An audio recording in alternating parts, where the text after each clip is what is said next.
I'm a recovering drug addict and an alcoholic, a person in long-time recovery.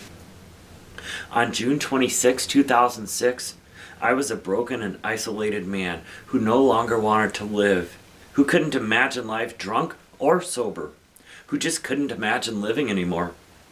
I knew my addiction was bigger than me, and I knew there had to be something in this universe bigger than it. I reached out to that higher power. I strung one moment to the next, breath by sober breath, and I was miserable without the chemicals. I haven't had a drink or a mind-altering substance since that day. I go to 12-step meetings and work those steps. I surround myself with supportive people. I avoid places and things I shouldn't be around.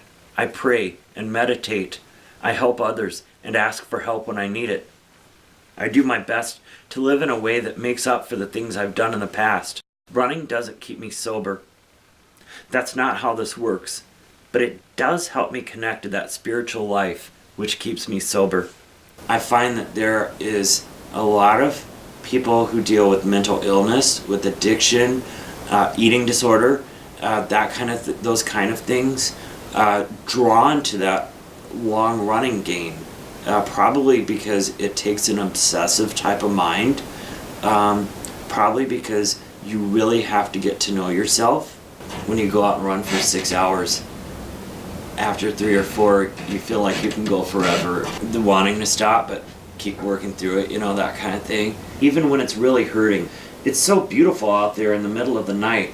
Night running is magic. What first pops into my mind: Zumbro, a hill of ice and rock to take bones and teeth. Pinholes of headlamps bobbing across a distant ridge. The crunch of snow covers mud, sand, steam, and when I stop, say it's to tie a shoe, the high-pitched songs of coyotes silence that owl who's been whispering, scratching my brain since midnight.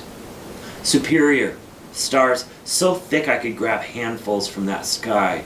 So much heat, and this air blankets me, scrapes my skin and scalp.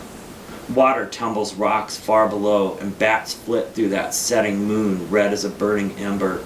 There's a lovely solitude that comes from being on the trail at night, even when running with others. A sense of peace, a sense of being in a holy place, a sense of being holy, a sense of being whole. And the nights will get miserable too, and lonely, emotional. The body and brain want sleep and calories, but somehow, when doing these, I feel closer to God, my higher power, the universe, that thing that beats within all of us, than I do at almost any other time. Somehow, the harmony of everything becomes apparent. An ultra is an extended prayer, an offering of gratitude to be alive, breathing, doing this thing I love, this thing I was built to do.